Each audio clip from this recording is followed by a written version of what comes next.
of celebration.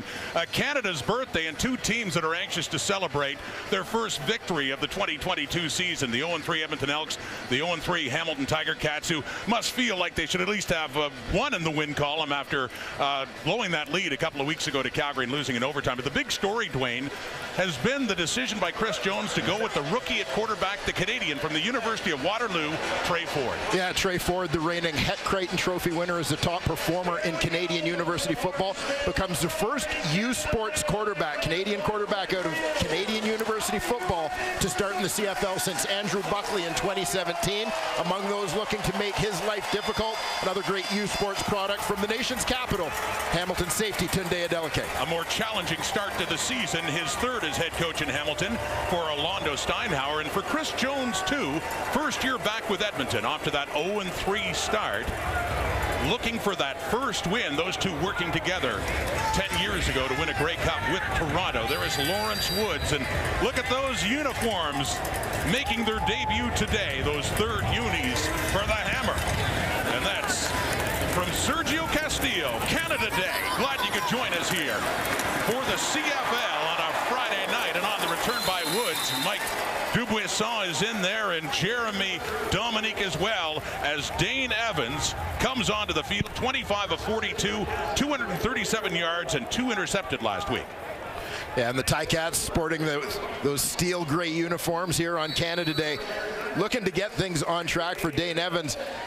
It's a matter of this team, not just the offense, not just Dane Evans by any stretch, but putting together a full 60-minute performance here. New running back in West Hills, number 34. He has the ball.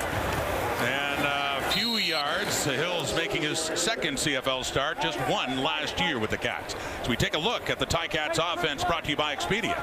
Yeah, Ticats offense back to starting 4 Canadians on that O-line. Brandon Revenberg at his usual left guard spot. Coulter Wood-Manzi in at right guard. The former Elk, Colin Kelly at left tackle. And we mentioned West Hills in gets the start at running back, the American. We'll see some Sean Thomas Erlington as well throughout.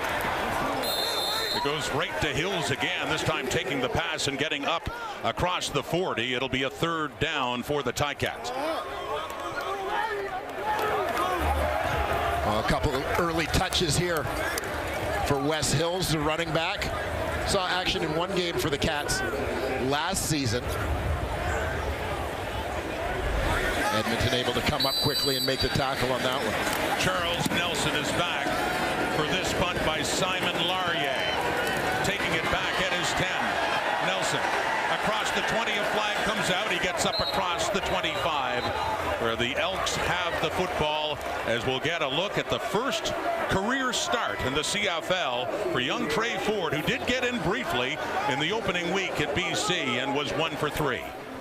Yeah, we saw it. During the return, legal block, Edmonton, number 18. We'll go back half the distance. It's going to be first down for Edmonton. We've seen Trey Ford take snaps in a couple of games already this season, but as you mentioned, this, of course, his first start on a big stage from nearby Niagara Falls, Ontario. He'll have plenty of support here in the stadium tonight. Niagara Falls, about an hour away from Tim Hortons Field one way, and in the other direction, the University of Waterloo, where he was a star with the Warriors program. As Dwayne mentioned, winning Het Creighton Trophy, the top player in Canadian university football in 2021. What a moment for this young man. Canadian QB from a Canadian university, first CFL start and handing off. And a change at running back with the injury to James Wilder. It is Sherman Beatty making his first CFL appearance. Yeah, we'll have more on Beatty certainly, but the young quarterback, newcomer at running back, a lot of pressure on this offensive line. You heard Matthew Shinetti mention the importance of Tony Washington at left tackle. We'll also be watching one of their leaders, Mark Cordy, at right guard. There you see Beatty in amongst a veteran group of receivers. Beatty, the newcomer at running back, out of Tulane, looking to carry the load. Gain of 2, or call it 3 yards, 2nd and 7, deep in his own zone for Ford. Looking off to his right for Darrell Walker. It is incomplete. And with that, 2 and out for the Elks, and they'll have to punt it away from the red zone. Yeah, and tough situation here for the Elks. Obviously, you try to manage various factors of the game when you've got a young quarterback, an experienced quarterback. You want to put him in the best possible position to succeed. So obviously not an ideal opening start inside their own 10-yard line for Edmonton on their first possession. And, you know, depending how it goes, obviously, on this exchange of punts and possession for Hamilton, it could take them a little bit of time to overcome this field position disadvantage. Matt Mengel. And he is going to run around and give up a couple of points playing the field position game here. And a flag does come out on a block as they were running after Mengel. So 2 on the board for the Ticats on the safety given up by Mengel and the Edmonton Elks, and Hamilton will get the ball as well. Dane Evans coming up again for their second possession. 2-0 Hamilton, Canada Day at Tim Hortons Field. Safety was conceded by Matt Mengel and the Elks, and so they will kick off as well. And kicking into a bit of a breeze, the wind blowing to the north, Lawrence Woods is back, the furthest back inside the Ticat 30. Two teams trading 2 and outs to start. Yep. And Woods is back to take that kick. Gets up across the 40. And finally taken down up around the 47 for Dane Evans, the undisputed #1 quarterback in Hamilton now. Here's how things have gone so far. Yeah, obviously pretty successful as a starting quarterback over his few years here in the Canadian Football League. But Dane acknowledged us this week. It's a little different vibe for him this year. As he has said, there's been a lot of turnover in terms of the roster, but the one constant for him has always been that kind of his wingman, his partner in crime in that quarterback room, has always been Jeremiah Masoli, and the two of them very close, very supportive of one another. So it's a little bit different for Masoli to have moved on to Ottawa this season. He said they still exchange texts. Handing off. West Hills again. Third touch in this game. McHenry takes him down after a gain of about 5. Take a look at that Edmonton defense. Keep an eye on Thomas Costigan, second-year man at the defensive end spot. Had a big fumble recovery last week. Brady Sheldon, former Toronto Argonaut, takes over at middle linebacker. Dion Lacey out of the lineup this week. And Scott Hutter, the Wilfrid Laurier product, makes the start at free safety. Making the handoff in 2nd and 6 to Poppy White. And Evans keeps it and gets close to a first down for Hamilton across midfield. Yeah, Hamilton is a team that, to me, is about as creative as any in terms of different things they do in the run game. Here, providing the quarterback that option to take the ball up the middle. Off the fake handoff out wide. Try and pull the defense, widen them out, open up those gaps inside. And let Evans hit it straight up. Third down, Matthew Schultz is in, has the first down, has more. Just about gets to the edge before he is taken down by Nafis Lyon. But the drive continues as Schultz gets it down close to the Edmonton 45. Well, we go back a couple of weeks. You're going to see Matthew Schultz take this one around the right end. Cats do a nice job sealing that up. Sean Thomas Erlington. It's Gautier among the lead blockers there. Schultz staying in this game. Of course, his time with Montreal goes back to 2017, coming over as a free agent this year. Keeps it again. And gets it inside the 40. To set up a 2nd and short. Yeah, I like the change of pace in the early going here. Matthew Schultz staying on after the short yardage play. Good job on the short yardage play. Remember, they had some trouble in short yardage against Calgary a couple weeks ago. That was a major problem then, including the turnover taken away by Titus Wall in for a touchdown that tied that game. A nightmare for Orlando Steinhauer 2 weeks ago here against Calgary. So Evans coming back on as Schultz keeps it for another Hamilton first down inside the 35. Excuse me, Schultz staying out there. Matthew Schultz running running again. Flag is out this time, and he picks up only a couple of yards.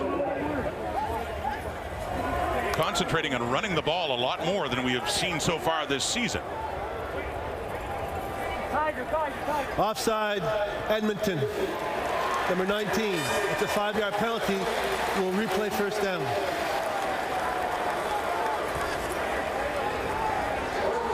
That was the 6th rushing play by Hamilton.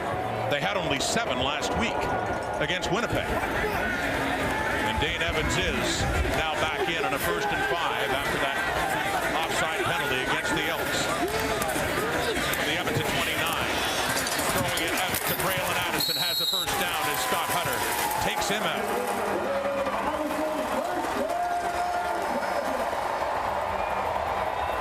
Hitch screen, high percentage pass, puts the ball in the hands of one of your playmakers. Braylon Addison trailing. Watch the block here by White to seal off the edge. That allows Addison to get around the outside. Tim White, the Cats' leading receiver last season, doing a nice job without the football on that play. Good drive going here for Hamilton with the 2-0 lead from the Edmonton 21 and a 1st and 10 Evans with lots of time. Gets it to Poppy White. Elks dropping back into coverage.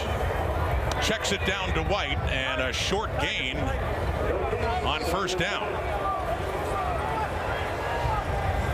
Brady Sheldon, middle linebacker, in on that one, but seeing a lot of variety out of this Hamilton offense early on, obviously putting a couple of wrinkles in the run game to try and catch the Elks off guard. That's always part of the mix in the early part of the season as teams continue to expand their playbooks. Call it a 2nd and 10. Deeper look, end zone, touchdown, Stephen Dunbar. 21 yards as the Cats increase their lead.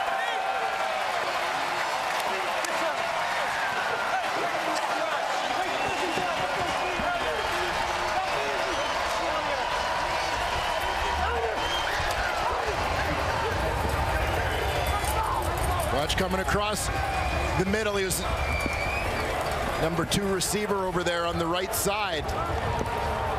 Stephen Dunbar gets the clear out from Tim White, cuts it in behind, headed to the post. Dane Evans with the strike for the game's first major. And the 3rd touchdown of the season for Stephen Dunbar here in week 4. Michael Domagala puts through the extra point. So they hammed Edmonton in deep. They got the safety. They got the ball. They drove down. Dane Evans and company got the touchdown to Dunbar. 3rd major of the year. Let's go. Come back to city. 2nd year man is really establishing himself. Here he's going to get Tim White pushing deep. That's going to kind of clear out as it's going to occupy the halfback so that when Dunbar cuts underneath towards the post, Ed Gainey is a little bit late, coming off to step up and make the play. Basically outnumbering Gainey in that deep zone to take advantage. Michael Domagala kicks it off, heading towards Charles Nelson, down around his 12. Edmonton in an early hole. Up across the 30 is Nelson. Stavros Katsantonis among those taking him down after a return of 19 for Edmonton. And Trey Ford, 0 for 1 in that opening possession, a 2 and out. Coming back in the rookie's CFL debut as a starter. Jumpy, he's got the spring in his step, and I asked him naturally, do you learn anything watching his dog, your dog? And he said, no, but when I look at my athletic ability and the way he is and how jumpy and athletic and excitable he is, I kind of want to be that way when I play, guys. Well, he's earned high praise, Matthew, for his athleticism from his head coach, Chris Jones.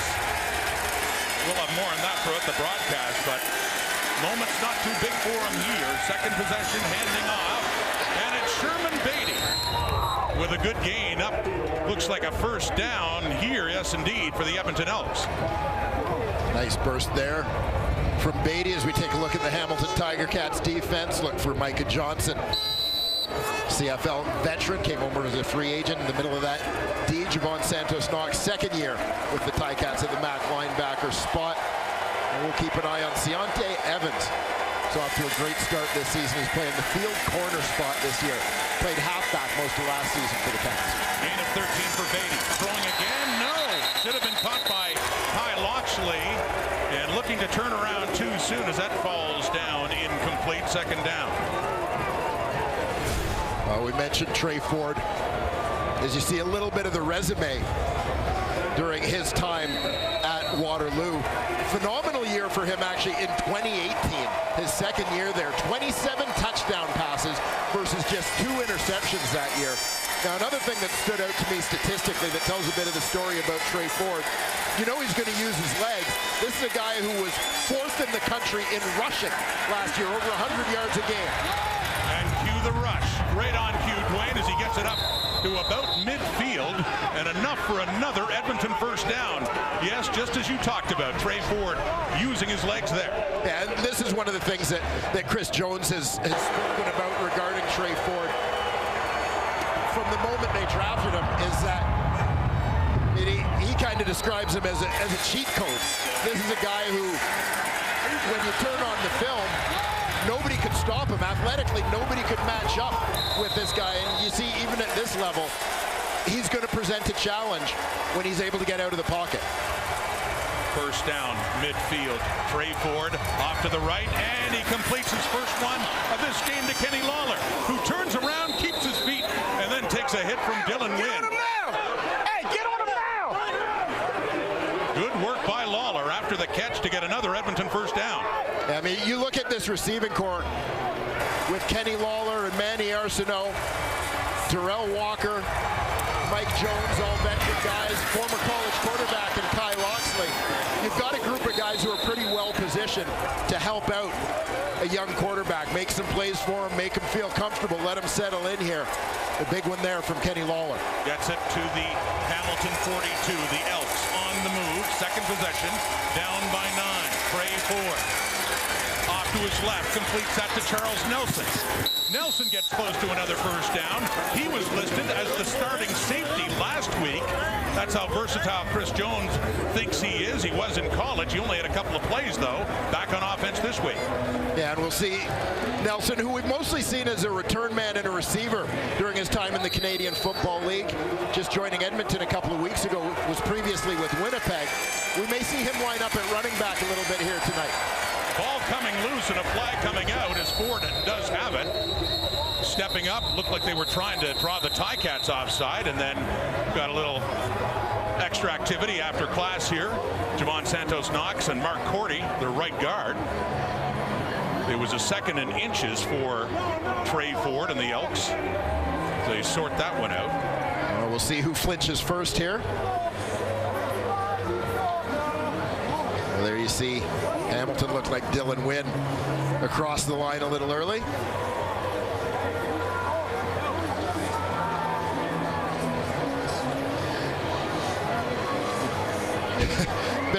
bit of an awkward snap. It's like David Beard was saying, here, you might need this. Yeah. Better in your hands than mine. The center, Beard, 57, ultimately getting it to Ford on a short yardage play. They sort out the Offside, Hamilton, number 98. It's a 5-yard penalty, makes it a first down for Edmonton. So academic now is called by the referee, Ben Major.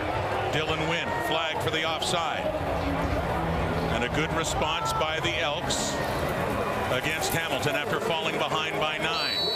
And we'll have to keep an eye on future short yardage plays. It looked like Wynn was suggesting that David Beard was moving the ball prior to the snap that drew him offside. Inside the 30. First and 10, Hamilton 27. Trey Ford sets up a draw. It's to Sherman Beatty, who picks up a couple of yards. We talked about Trey Ford's tremendous university career at Waterloo, Dwayne. Yeah, well, we said Chris Jones took a look at the film and recognized that this guy is a playmaker. Regardless of where he plays on the field, just a phenomenal athlete. There you see him on the run after showing off some of that throwing ability. From the Hamilton 26, second and long. On the move, dumping it off. Does he stay in bounds? Yes, he does. Kenny Lawler. And another first down, Edmonton. Trey Ford demonstrating once again he can hurt you if he gets outside of that pocket. Here, a nice escape move to the outside with that twist happening to the weak side of the field. He recognizes that there's no contain. He spins it out that way. Nice delivery right on the sidelines to the sure-handed Kenny Lawler. Trey Ford is engineering a nice drive here for the Elks. They're down just outside the 10. This is the 9th play of the drive. It's a 1st and 10 for Edmonton. Ford again, out of the gun. Gets flushed out to the right. On the move, Simone Lawrence chasing him. Doesn't get him. He gets inside the 5. And a 2nd down and a few yards away from the end zone. The Hamilton Tiger Cats defensively are getting a completely different look in terms of the speed they're going to have to deal with in that Edmonton backfield this week. Obviously, with Trey Ford coming in place of Nick Arbuckle, quarterback. Trey Ford is one of the fastest sprinters. When you talk U Sports track and field, one of the top sprinters in the country as a track guy. Sherman Beatty as well at running back for James Wilder. Very good track guy. So it's a little bit different pace coming at the Hamilton D this week. 2nd down at the 2. It got deflected at the line. A flag is out. It falls incomplete. The intended receiver was Kenny Lawler. A flag down in the backfield. Suspect we could have roughing the quarterback, Rod. By the body language of Alden Darby, it's going against Hamilton. Roughing the passer, Hamilton, number 11. Will go up half the distance. It's going to be 1st down for Edmonton. They flagged the strong side linebacker, Cameron Kelly. Yeah, watch Kelly coming off the left edge of your screen. Nickel linebackers, they have to squeeze the protection to the front side. He comes free and is just a little bit late with that hit. And with that penalty, it is 1st and goal at the Hamilton 2. Kai Loxley is under center. Loxley, a 3rd-string quarterback, great in short yardage. Does he break the plane to the goal line? No signal yet. He had one in a similar situation last week at McMahon Stadium in Calgary. Yeah, again, Loxley, college quarterback, but a terrific athlete who's converted to receiver here in the Canadian Football League. One of the 5 starting receivers for Edmonton, but he has been their short yardage QB. And had been listed initially on the depth chart behind Nick Arbuckle and Trey Ford to start the season as quarterback, but now starting at slot back and brought in these short yardage situations. In again, 2nd and goal. Hamilton 1. Loxley again, no. He does not get any progress at all, and this is going to set up a 3rd and goal for Chris Jones. And I'm going to go back again to Calgary's visit here 2 weeks ago, a game that many felt was decided both offensively and defensively by what went on short yardage. And Hamilton clearly taking that to heart in the early going here. They've looked much better offensively in short yardage and making a big stand here at their own goal line, forcing this 3rd down situation. Pivotal moment in this ball game early on. 13th play of the drive.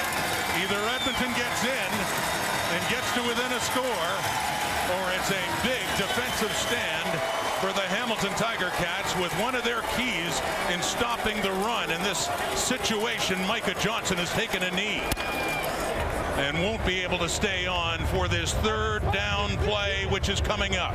Friday night football games, neither in right now for a big 3rd down. The short yardage specialist, Kai Loxley, is in at quarterback for Edmonton as they try to get their first points of this game. A terrific drive engineered by Trey Ford. Bear in mind, Edmonton is working against the wind here in the 1st quarter. Over 6 minutes time of possession. They want to see if they can make it pay off right here. Will they have something to show for it? 3rd and goal. This time going to the left, into the end zone, and a touchdown for Loxley and the Edmonton Elks, who have answered right back.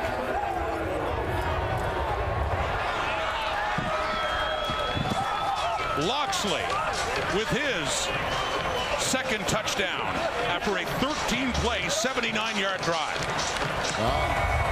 If at first you don't succeed, try a different point of attack. They try to go On the inside to the right a couple of times. Mix it up here. Let's take it on the perimeter. We'll try the left side. Give Loxley a few more options in terms of picking a hole. And that works out on third down. Again, fantastic drive, good execution on the third down play to put the Elks on the board. And it's Sergio Castillo, wide left. So Lawrence Woods ultimately takes a knee, but takes a little bit of the steam out of the drive. A flag is out, however.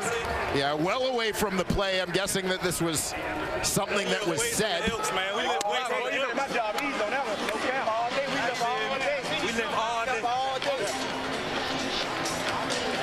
Hey, I told you I'm gonna feel that edge. Hey, I told you. Them niggas ain't on that shit, bro.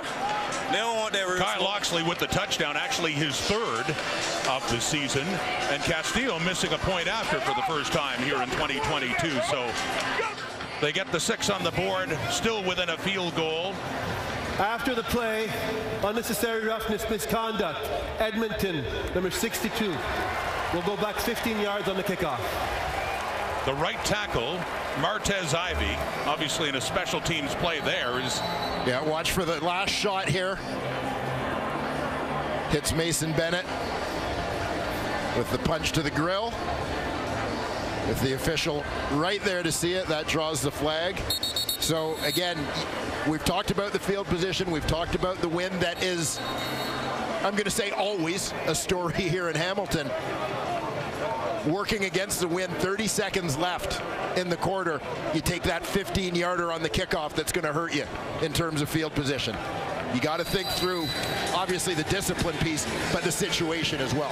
And under new CFL rules, kickoffs go from the 30, so 15 back. They're kicking off from the 15-yard line. Yeah, good chance Hamilton starts this possession in Edmonton territory. With Woods back. And the breeze at his back takes it at his 34. Lawrence Woods gets up across the 50. Well, you were close to being right, near midfield after a turn of 19. Last week in Montreal, the Alouettes got their first win. Trevor Harris and company dominated Saskatchewan 37-13. The rematch coming up tomorrow from Mosaic Stadium, 7 Eastern, 4 Pacific, here on TSN. An offside called, so a re-kick.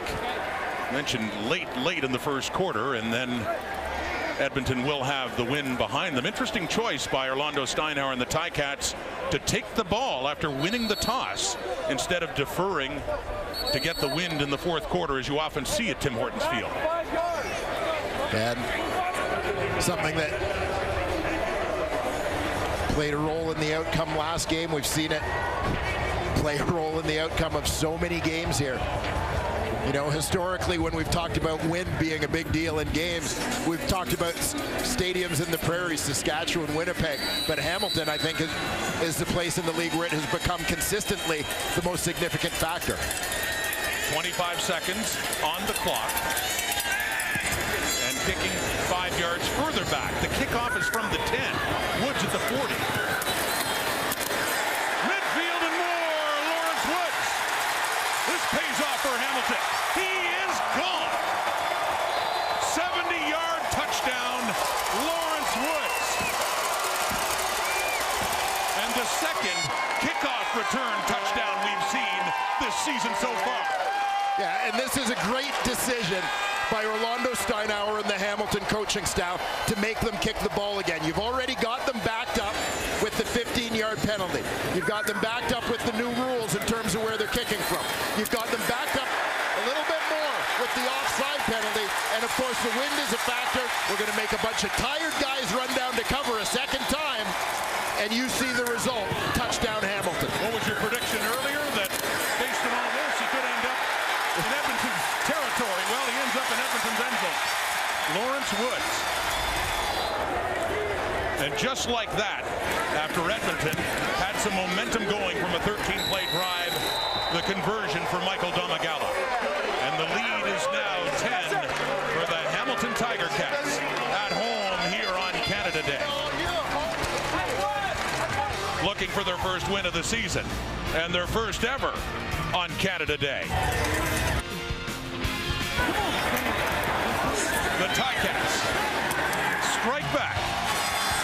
to Dunbar. Edmonton gets closer, kick. Yeah, I mean, hey, and he gets the groceries too. Lawrence Woods delivering the groceries for the Hamilton Tiger Cats too at Dwayne Ford. You look at those numbers, Edmonton leads in every single category, but down 10 points on the board. Well, you look, and Edmonton did so many things right, in my opinion, in that first quarter. Great job controlling the clock against the wind, right? They had that terrific drive. You want to take away your opponent's time. You want to eat up the clock during their time with the wind at their backs. They did such a terrific job of that on that drive. They were starting to develop momentum, and then back-to-back penalties are what put them in the hole and led directly to that kickoff return touchdown. Oh, it is bobbled on the return by Charles Nelson and gets up across the 30. So Lawrence Woods, first year in the CFL, and first time he finds the end zone too after a penalty, forced the Elks to kick it off again from the 10-yard line. Lawrence Woods, the latest in a long line of terrific Hamilton Tiger Cat returners. In his first year from Truman State, and was second in the CFL through week 3 in combined yardage. Well, there you see the new special teams coordinator, Craig Butler. He's got one under his belt. So how does Trey Ford and Edmonton's offense respond with 4 to the right and handing off? Sherman Beatty, new running back, filling in for James Wilder, who got put on the 6-game injured list after getting hurt against Calgary last week. Yeah, they're calling it a shoulder neck type injury that James Wilder is dealing with. And, you know, Sherman Beatty, the first-year Elk, gets thrust into action here. Remember, Edmonton had Walter Fletcher, who played in the backfield a little bit last year. They traded him to Montreal after the William Stanback injury. That moves Beatty up the depth chart and gives him this opportunity. On a 2nd and 8, and off to the right and over the head of former Ticat Mike Jones, who was drafted by Hamilton, spent 4 years with the Ticats, played in a Grey Cup in 2019, but no connection there, as it'll quickly be 3rd down and the Elks will have to kick it away. And watching that ball sail a little bit on Trey Ford, you know, we talk all the time about having the wind at your back is an advantage. And in the grand scheme of things, you think, yeah, it is. You can throw a little farther, kick a little farther, all those sorts of things. But obviously, whether you're throwing with it or against it, a strong wind is a challenge to navigate for a quarterback. And I think you saw that with the touch on that one from Trey Ford. Matt Mingle has a big leg. He has the wind at his back. A few weeks ago, played for the Philadelphia Stars in the USFL. Lawrence Woods, after a punt of 55, gets it up to around the 35 with a flag coming out just at the end of that play. And on comes Dane Evans, 4 for 4. Of note is all the times that the Ticats have run the football, and of course benefiting from a big play on special teams, but he has a touchdown pass to Stephen Dunbar. They're in the return, holding Hamilton, number 77. It's a 10-yard penalty. It's going to be 1st down. Valentin Dubois getting called for the hold, so it has the Ticats pushed back to start this drive at their 22. Yeah, well, between that long Edmonton touchdown drive and the return touchdown by the Cats, kind of feels like it's been forever since we've seen Dane Evans. Matthew Schultz had several reps running the ball on that previous drive. But Evans, Dunbar capped off, handing off. West Hills, 2nd game in the CFL. He had 1 start last year in Montreal, and that was it. And a good carry. Picks up about 5 on that 1st down. Yeah, Hill's a physical runner. Probably see him do most of his work between the tackles here tonight. Not necessarily the speedster or slasher that Don Jackson is in that Hamilton backfield. Whistle blows as the ball is snapped on that 2nd and 5 from the Hamilton 27. Before the snap, timeout, Hamilton. So the Ticats take a timeout here in the 2nd quarter, leading by 10.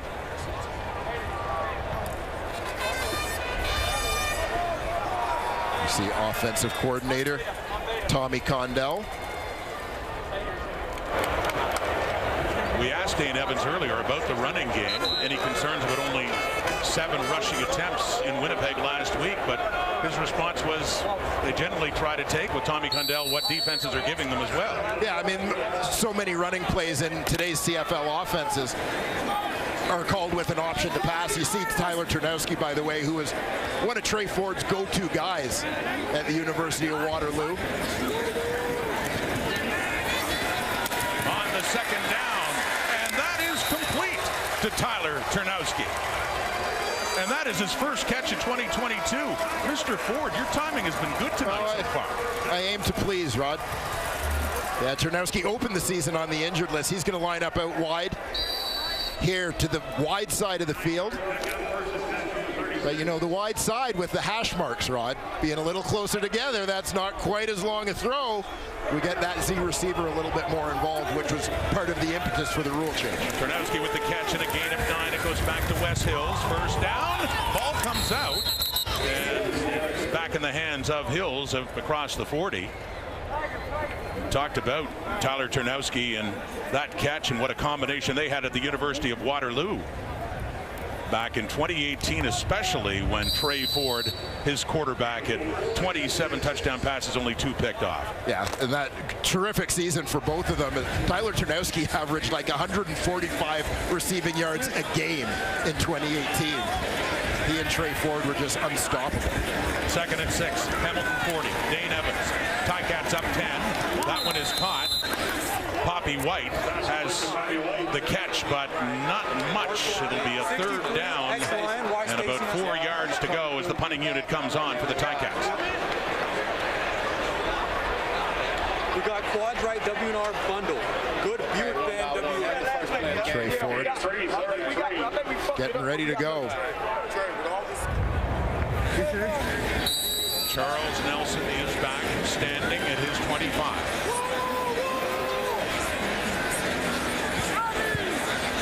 Under 11 minutes to go until halftime.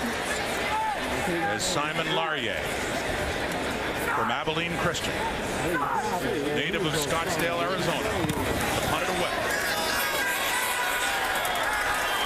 Nelson chased back to the 15. Nowhere to go.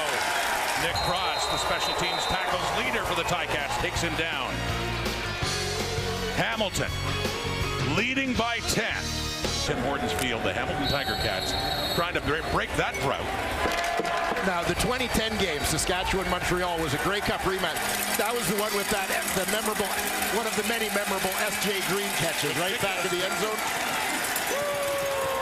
Hopping over his own man on the sweep is Charles Roberts. Ticats defense wearing those 3rd Hammer uniforms, all fired up here. Ironically, we joked with Trey Ford this week about playing in Hamilton that he was going to have to remember, of course, coming from the University of Waterloo, where they wear black and gold, that the guys in black and gold are the bad guys this week. But no confusion for the Elks quarterback as the Cats are wearing their steel grays here today. Loss of 3 for Nelson. 2nd and 13 for Ford. With time. Open receiver, it is Darrell Walker. And he gets it up across the 35 and a 1st down for Edmonton. Well, Darrell Walker does a nice job here. He's going to start as the number 2 receiver, the middle man of those 3, as he's going to work back into the open hole here.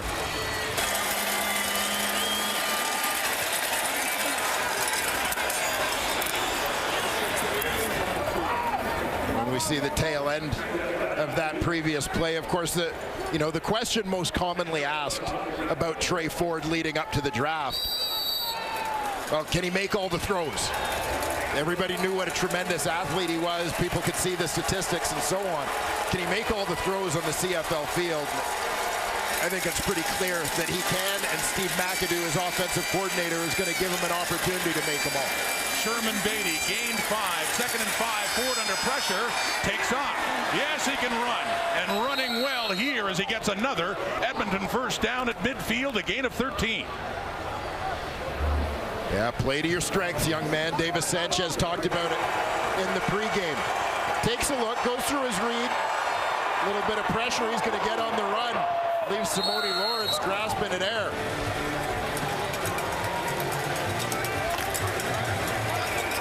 Just got to watch the ball security, though. I think a few people noticed the points of the ball uncovered there.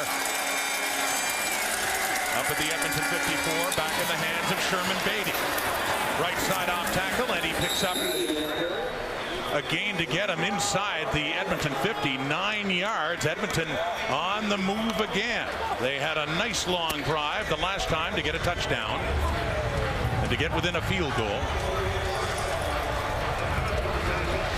Well, as we watch this game go on, it'll be interesting to see how these two guys complement each other. I talked about the speed, and we've already seen Ford a few times threaten the outside, threaten the perimeter when he scrambled a little bit. So as a defense, when you see a situation where he might hand off or he might keep, the contained guys have to stay wide. That's going to create more room between the tackles for Sherman Beatty when he hands off. Trey Ford, the threat of Trey Ford running the football is going to keep that defense honest. They can't just crash to the inside to try and shut down the run. And the short yardage quarterback, Kyle Loxley, it was Edmonton's touchdown in this game in a similar type play down near the goal line of Hamilton, has that first down, and that's right around the 45 of the Ticats. They got the wind at their backs. Presumably they will in the fourth quarter as well. They'll have the choice to start the second half. Edmonton will. 6:36 on the clock until halftime. The Elks down 10.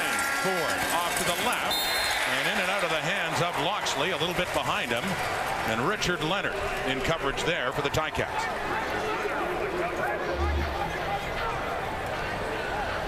We'll take a look.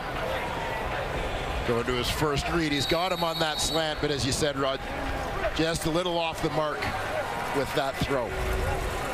Ford is 4 for 8 for 56 yards. Edmonton 7 of 10 on second down plays tonight. At the 45 of the Ticats. It's a 2nd and 10 for the Elks. Ford pump fake. Tries to take off again. They've got him. Down he goes. Dylan Wynn was there. So too Javon Santos-Knox, the middle linebacker. They got the heat, they take him down, and they make sure they're outside field goal range as well. Back at about the 51 of the Ticats. Yeah, watch Dylan Wynn. He's going to start off lined up on the nose. Santos-Knox coming A-gap right on the blitz. But able to secure Ford here essentially because the rushers are coming in on that same level and closing on him. There's not a lot of separation between the levels of the rushers, which creates seams through which the quarterback can escape. Well, I stand corrected. Not outside field goal range, at least in terms of their intentions. They're going to try for Sergio Castillo, and this would be a long one. They do have the wind at their backs. This would be a 58-yard try. His career high is 57. Castillo. And just wide to the right, he had the distance. It's picked up there by Lawrence Woods, who goes backwards, does end up going down at around the 1. So with that breeze at their backs, they thought it was worth a try, and it looked like he had it far enough. Just a bit to the right, that close. Still a 10-point Ticat lead. Wherever you choose. By the way, when I hosted, they never did anything like that. Never barbecue on site. I say we do this from now on and bring a cooler as well and just get after it. You know, I think we're on to something here.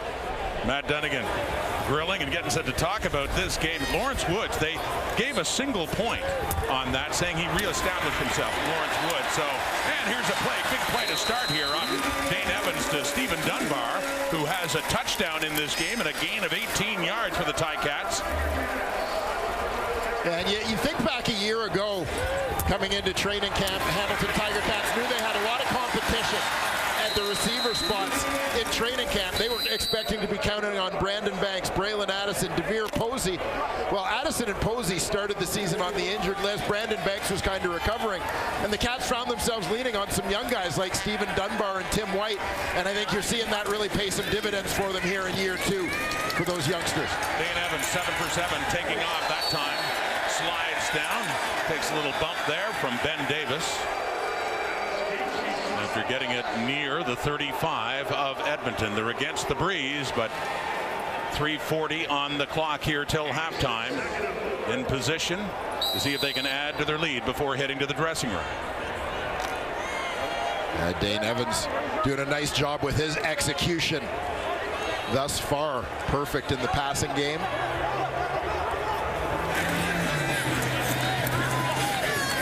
And that on the option Evans keeps, by the way, is the 10th time that they have run the ball this half. As mentioned in Winnipeg, all game last week, they only ran it 7 times. Dane Evans and Matthew Schultz certainly doing their share from the quarterback spot, chipping in with a few carries here in the first half.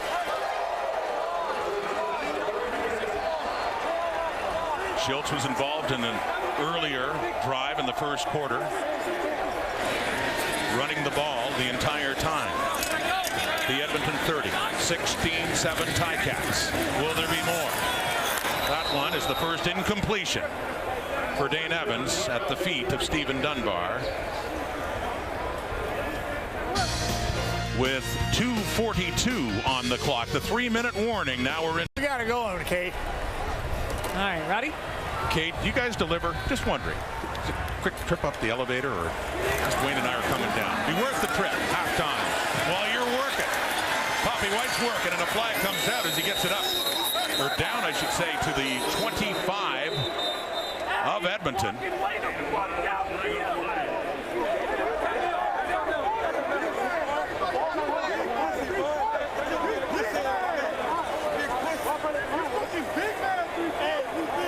Poppy White, you can see wincing after the hit he took after catching the ball as they sort out the flag. Things are getting a little heated down at field level. There was no flag on the previous play. It's 3rd down.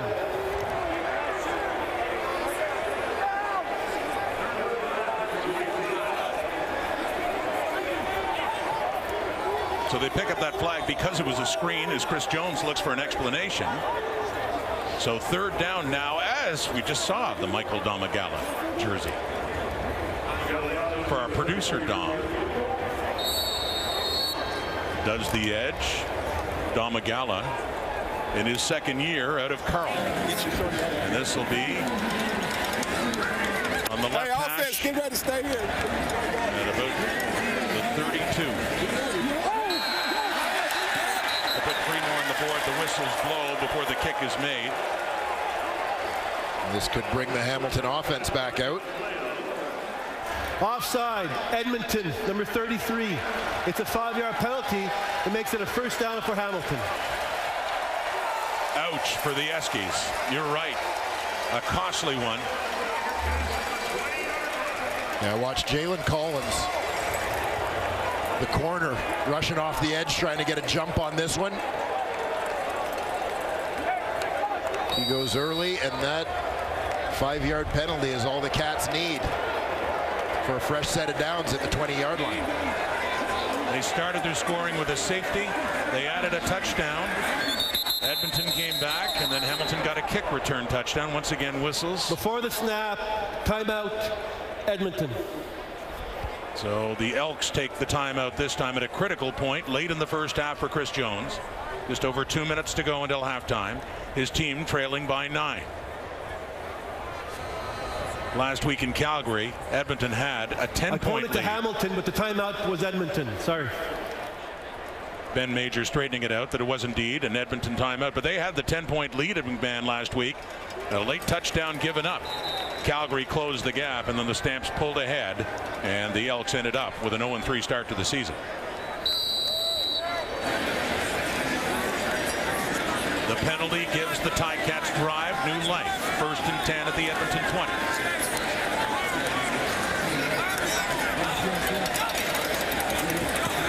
Mills takes it. Not much there. Moving in to stop him. S.A. Marabere with the tackle and a gain of about a yard. 2nd down. Marabere, another Wilfrid Laurier product. So many of them, especially on the defensive side of the ball in the Canadian Football League right now. Excuse me, Sean Thomas Erlington, not Mills, or Hills, excuse me, the ball carrier. And that one, not much more. As everything stalls, it's going to be a field goal try anyway for the Ticats. Yeah, great shot of the action here. The spider cam, Braylon Addison motions in to take what is essentially a shovel pass.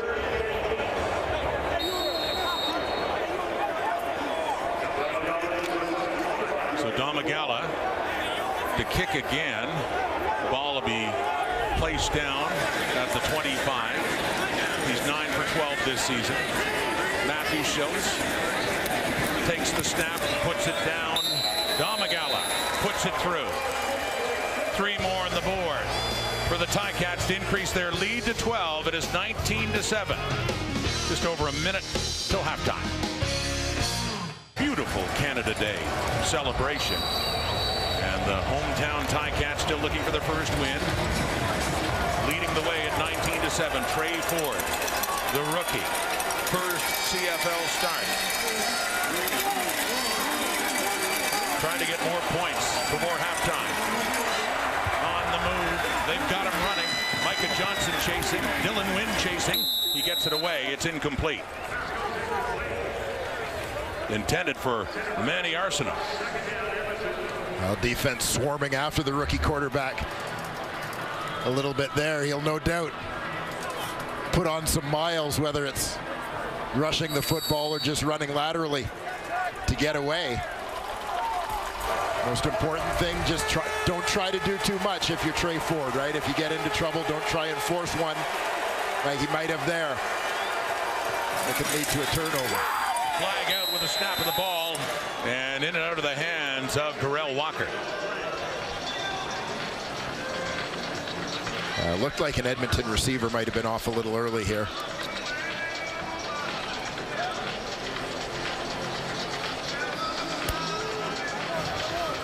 Offside. Okay, correction. There is no flag on the previous play. It's an incomplete pass. It's going to be 3rd down.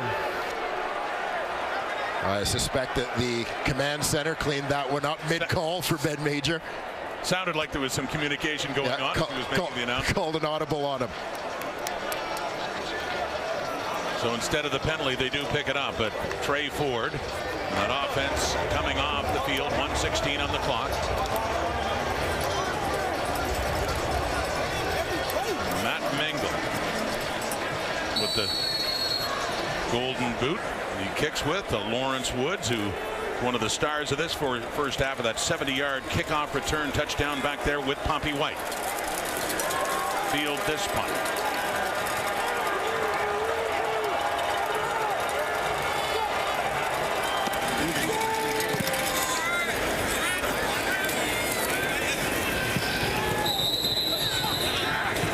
That heads out just about the 10. And a good punt by Mengel to him and Dane Evans and the Ticats late in this first half. A great directional punt there from Mengel to pin the Ticats deep. Great crowd here on Canada Day. You know, I almost called it Labor Day. If it was Labor Day, it wouldn't be the Elks that would be here, though, would it? Absolutely not. They'd have another engagement of their own, as would the Tabbies. Looks like Matty's timing's a little off on the sausages. A little late getting the sausages on the grill. Flags out too, and Wes Hill's back in the game. Yeah, because that's your first go-to. You don't want the kebabs first. You want the sausages done. Well, it depends. It depends what all of the options are. I have discussed barbecue eating strategy many times. Now, strategy is key. Face mask. Hamilton, number 64. The sausages go back for late night snackage. I got you, Matty. Yeah. I got you. Don't mess with me, Dwayne.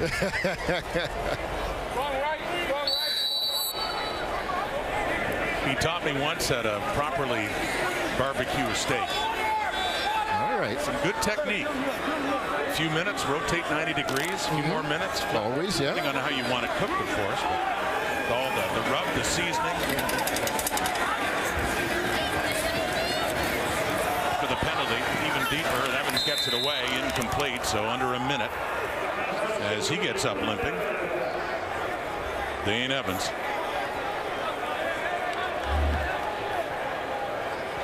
Yeah, Evans kind of taken down hard as he's looking to get rid of this one. I think he may have gotten his leg twisted underneath Big Mac Henry there a little bit. He had said to us earlier this week, don't get my comments twisted, but really like the direction we're going in right now. We are getting better.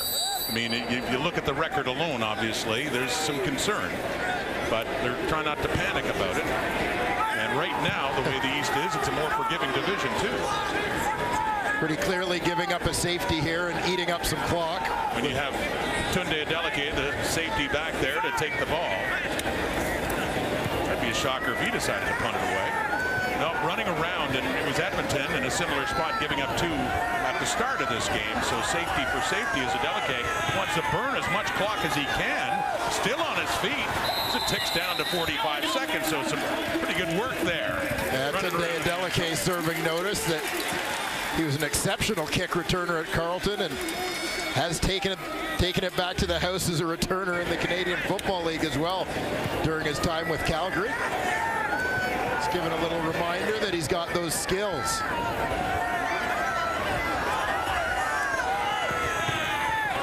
Little high kick as he gets away, and yeah, does a nice little number on the clock as they will now kick to the Elks with 44 seconds to go. And again, that's all part of going against the wind, using up the other team's time with the wind. I thought about it a little earlier when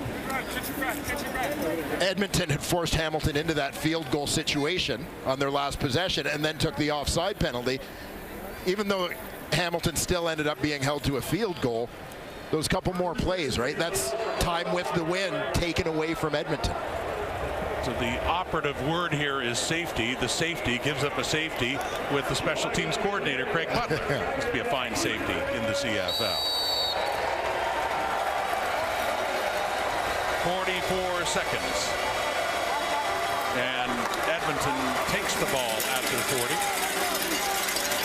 One of the differences in terms of the yard line they start on to help offenses out. The CFL changed this year, starting at the 40-yard line. Can Trey Ford get them close enough with the wind at their back to get into field goal position as least as he runs again? Ford has taken off a few times and has them up first down around midfield. They wouldn't need a whole lot more. Castillo tried one from 58 not long ago, and he had the distance. He was a bit wide to the right. But for Ford, 4 carries, 45 yards, as long as being 14 in this first ever CFL start. There's Castillo, an all-star with the BC Lions in 2019 and a late addition to Winnipeg in 2021, winning a Grey Cup ring. Ford, 32 seconds on the clock, taking off again. Gets out of bounds at about the 49 of Hamilton. Yeah, when you've got a quarterback who can run like that, it becomes a fine line defensively where typically you're dropping everybody deep to avoid giving up the big play. You'll let them have little bits, but Trey Ford can chew up a chunky yardage on the ground pretty quickly, as he's demonstrated on back-to-back plays here. 27 seconds. Interesting first half. Hamilton the better team. They have the 10-point lead. Remember, they had a 21-point lead 2 weeks ago at halftime against the Calgary Stampeders. Taking nothing for granted, I'm sure. On a 2nd and 1 at the Edmonton 47. Completes that pass to the ever-reliable Kenny Lawler for the first down. 23 seconds as they get things a little bit more comfortable for an attempt for Sergio Castillo. Yeah, nicely timed throw there. Once again, Lawler making a nice grab and getting out of bounds to stop that clock.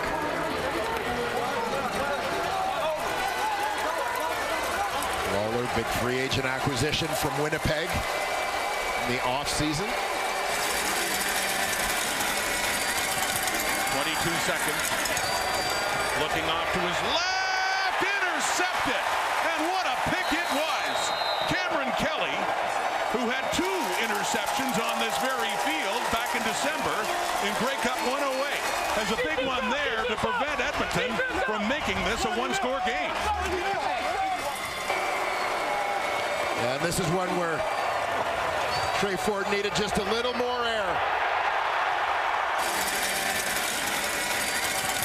And this one, Darrell Walker has got a step on Kelly, but that ball just short allows Kelly to cut underneath, make a nice grab on the play. Terrific job for the nickel linebacker going deep in coverage. In his second year at a San Diego State, Kelly with the pick. And Dane Evanson, the Ticats with the ball, to put the first half to bed. So they congratulate Kelly, but they are still far away from win number 1 of this season. 10-point lead.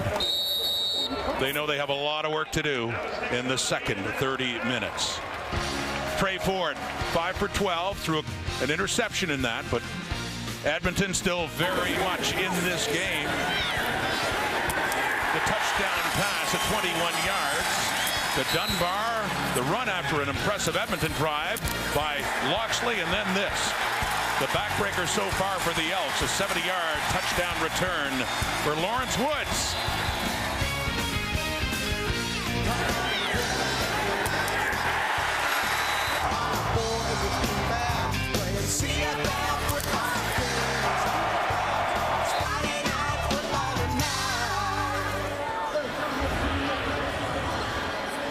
Halftime in Hamilton. Trey Ford and the Elks trailing the Ticats by 10.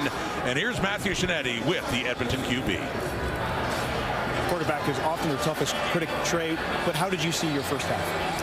I think it was all right. I definitely missed a couple throws there. I can also make some easier catches for the receiver. Sometimes I put him in a hard spot to make a catch. Running when I need to. If I see the yards, I'm going to take it. Overall, I think I'm doing all right. You could always do better. I just got to stay positive, go through my reads. Do you see when you're using your intelligence and your legs that you can spread them out a little bit and maybe open some possibilities downfield for throws? Yeah, definitely. Make them cover the whole field, right? From sideline to sideline. And even, 60 yards downfield, try to make them cover everything. Makes windows bigger, is easier for the offense. So. Thanks for this. Yeah, no problem. Thank you. And so the Elks will kick off. They will have the wind in the fourth quarter. Lawrence Woods had a kickoff return touchdown in that first half. 19-9 is the lead for the Ticats. Dwayne and I are hungry up here. These two teams hungry for a win. Woods on the return and gets it up across the 35.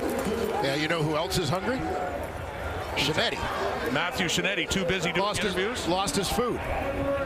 Open my mic. Someone stole my food. I had it right by when I was doing my interview with Trey Ford, and someone stole it. This is literally a Canada-Day mystery. Hey, Shinetti, Ford went missing for about 5 minutes. Oh, I knew it was you, Fordy. I knew it was you. We'll solve that mystery later. Yeah, I don't eat other people's leftovers. First and 10, Dane Evans. And there is the first completion to Tim White, who's had a quiet night so far. And just about a yard or two for the second-year man out of Arizona. They're hot. They're hot. Yeah, Edmonton quickly on top of that one. So they look to try and turn the momentum here.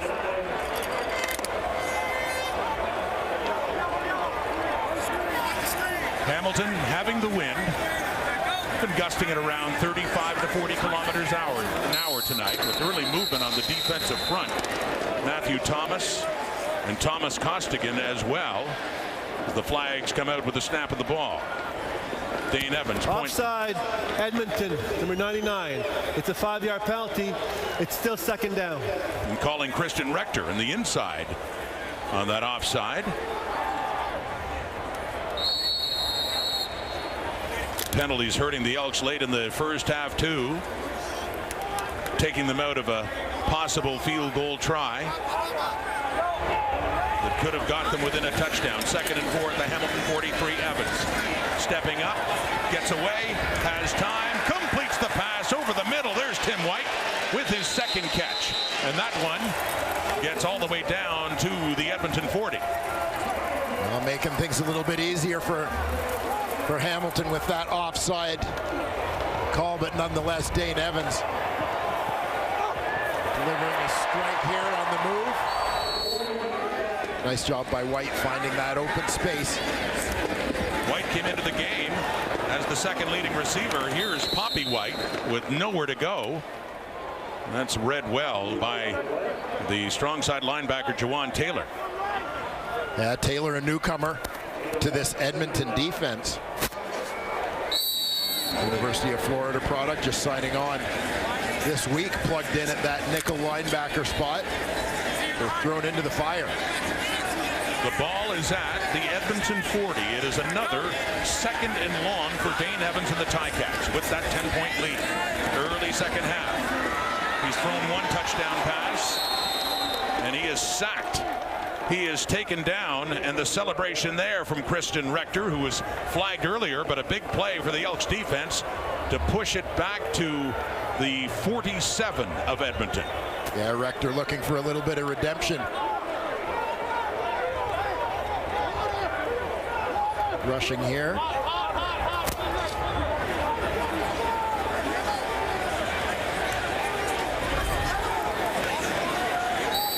So Michael Domagala, 1 for 1 in the field goal department. This one coming from 54 yards, heading left, and no, it is wide left at plenty of distance. Charles Nelson running around, takes it out of the end zone, gets it up across the 5, about the 6-yard line. So the Elks don't fall behind any further, but they will start deep in their own zone. Celebration for Rector, pushing Hamilton back, and it is still. Well, Trey Ford through the first half of his first career Canadian Football League start.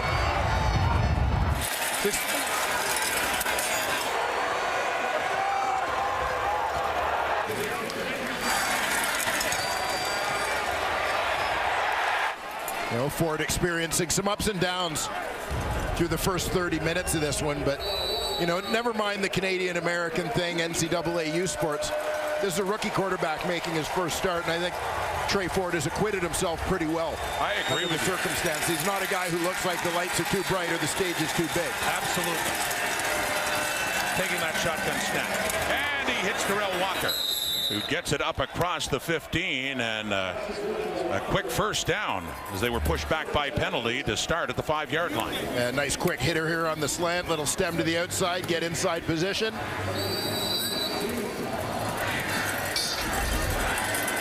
On the money, hit it on time to move those sticks and get a little bit of breathing room. You know, I know Edmonton doesn't want to fall too far behind in this game, but I'm a little surprised to not see them give up the point on the missed field goal just because of the field position. We talked about strategy. Ante Milanovic-Litre getting his first carry of this game as they had spotted the ball at the 17, getting it up around the 25, a little bit over that. The former Calgary Stampeder, Milanovic-Litre. Yeah, and they'll list the Simon Fraser product as a fullback, but this is a guy who we've seen over the last couple of years. Great swing guy to have in the backfield, can play some fullback, but got a lot of touches.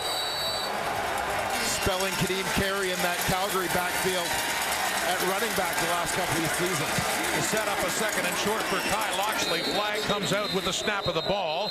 Looks like he would have enough for the first down up around the 27. Offside, Hamilton, number 94. The 5-yard penalty.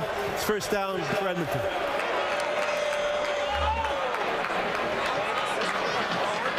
Yeah, you can see he's lined up a little bit ahead of everybody else is Big Mo Diallo.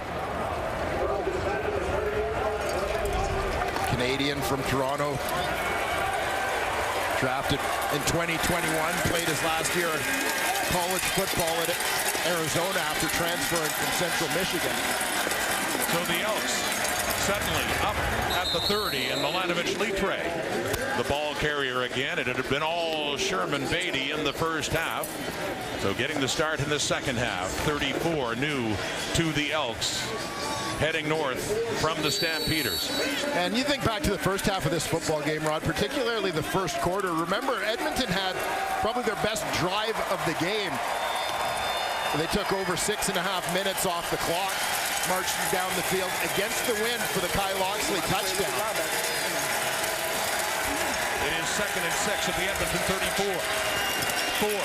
It is knocked at the line. It falls incomplete as Micah Johnson was turning around. Had he had a better eye on it, he might have had a chance for it. But it's third down. The good play up front for Hamilton defensively to force the Elks to kick it away. Yeah, that one deflected at the line of scrimmage. Micah Johnson knew the ball was up in the air but didn't know where it was. Found himself looking for it. Again, it's Cameron Kelly coming off the edge. Get down the field, bro! Get down the field, bro! Matt Bingham kicking away from his 25. Lawrence Woods can only watch it. Ooh, it comes back in again, and he can only take it. Picks it up.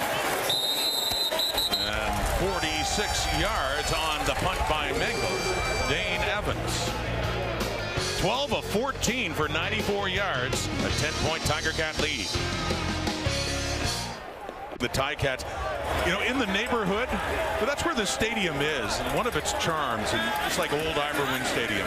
They're delivering some flags to fans. West Hills delivering here, getting it up across midfield on that first down play. A drive that starts 15 yards further up. That previous punt return ended up having a no yards call tacked on. Well, just imagine seeing those guys walking towards your door. You know, you'd be doing a quick check in your head, wondering, do I owe anybody money? Great community team, Hamilton Tiger Cats, and nice to see the players involved too. Taking the handoff and keeping it is Evans again. Evans has been calling his number a few times tonight. That is his fourth carry. And you hold your breath a little bit, obviously, anytime you're sending your quarterback on a run straight into the teeth of the defense. But the Tiger Cats have been very effective with this play. Again, you see the running back going wide. That starts to get the defense. You see all the white jerseys flowing to the right on your screen as Dane Evans keeps it and takes off up the middle. Nice sort of complementary series of run plays there, attacking inside and out. Keeping it on the ground. And it is back to Hills on first down. Inside the 40. Picks up a few more. Second down and long coming up here for Hamilton. Still with that 10-point lead. And obviously wanting to extend that here, making the most of their time with the wind at their backs. Remember, Calgary rallied with 17 points in the fourth quarter with the wind to send that game into overtime 2 weeks ago. On 2nd and 6. Evans eludes the pressure, and he completes that to Tim White for another first down. A gain of 19. Evans to White, and here come the Ticats looking to add to that 10-point lead. Well, we've talked in the past about Dane Evans being one of the hardest throwers in the CFL. Remember having that big radar gun reading when he attended the NFL Combine. And he put the heat on that one to Tim White to move the chains. White, the leading receiver in the Ticats through 3 weeks, and suddenly busier now in the second half with 3 catches. Evans going to work through the air again, but he can't. He gets taken down. He is sacked there by the defensive end, Thomas Costigan, who celebrates afterwards. Well, Costigan continuing his fine work on that Elks defensive line. A little bit of a delayed rush there. I think almost kind of caught Colin Kelly off guard with the timing. Thomas Costigan in his second year out of Bryant.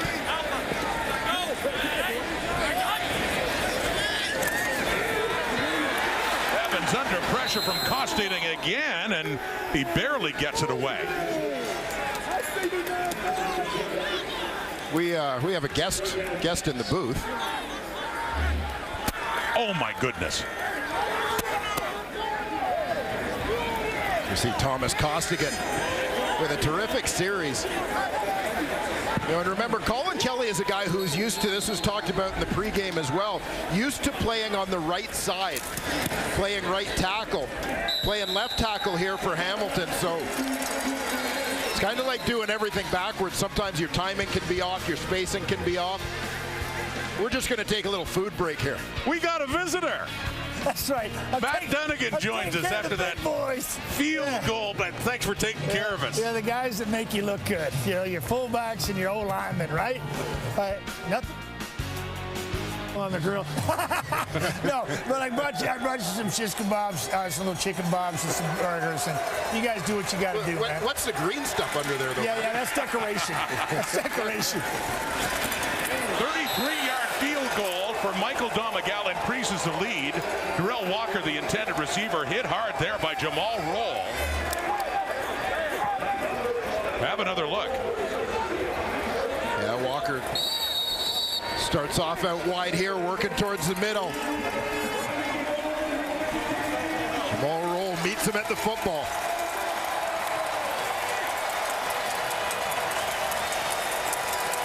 So 2nd and 10 and more heat on the Elks now. Down by 13. Past the midway point of the third quarter. Trey Ford completes it to another quarterback, Kyle Loxley. In at slot back in this game. He's had a short yardage rushing touchdown, and that's a gain of 18 for the slot back, Loxley from Ford. And that's a big conversion for Trey Ford and the Edmonton offense. And I love the move here from Loxley. He's just short of the first down, but fights through that tackle. Defender didn't wrap up. Loxley makes him pay by running through that one to pick up the first down. Nice effort there from the Elks receiver. As they get it to the Hamilton 52. And a 1st and 10. Ford. 4-man rush. Has time. Completes it to Manny Arsenault. And the Manny Show finally does strike again here in Hamilton. His first catch in this game. He had 7 catches for 100 yards last week in Calgary. That one's a pickup at 21. Yeah, coming off that big day in Calgary last week. Over the last 2 games, Manny has been their leading receiver, but gets his first look of the day here, crossing right to left on your screen. Trey Ford finds him. As we talked about in the pregame, Manny showing he's still got some big plays in him. Big stiff arm there to finish the play. So on the move, here come the Elks quickly and into the hands of Chris Osei-Kusi. Where's he from, Rod? Product of Queen's University. Did spend his final year with Windsor, but Osei-Kusi with his first catch.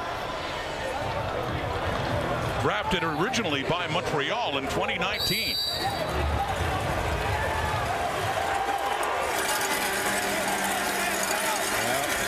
Get a bit of an idea of how Osei-Kusi has impressed, considering the releases of Tavon Smith and Shai Ross since the start of training camp, veteran Canadian receivers. Quickly off to Milanovic-Litre, who loses yardage, gets pushed back to the 30 and closer to the previous line of scrimmage. So loss of about 3 yards for Milanovic-Litre after that catch by Osei-Kusi. So that'll bring the field goal unit on now. A 13-point game. Trying to chip away at it now. Sergio Castillo comes out.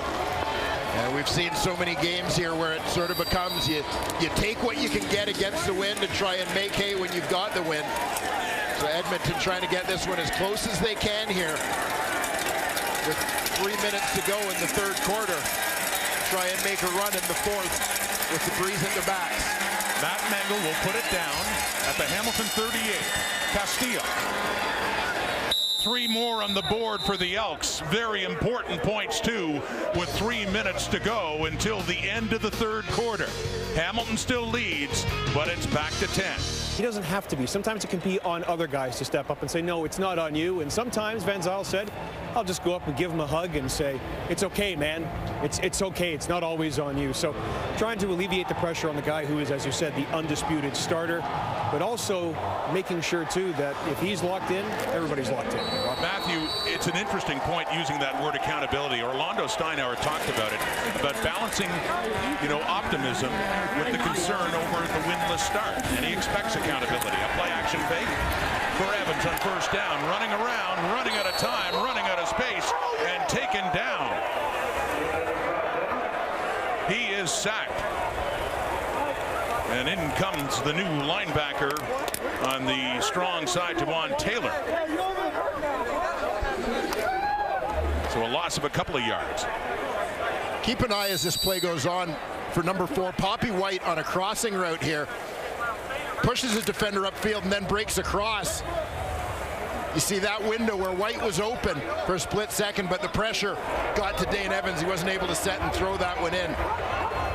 The Elks broke up the timing there.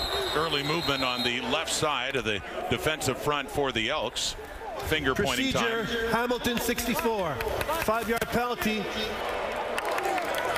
Well, it's Calder Woodmansey back in the lineup, starting the season on the injured list, who gets flagged for procedures, so 5 yards back for the Ticats. Woodmansey, the 2020 first-round pick out of the University of Guelph. 3 first-rounders in the interior of that O-line, and Revenberg, Gibbon, and Woodmansey. 2nd and 17 at the Hamilton 33. Evans dumps it off, intercepted.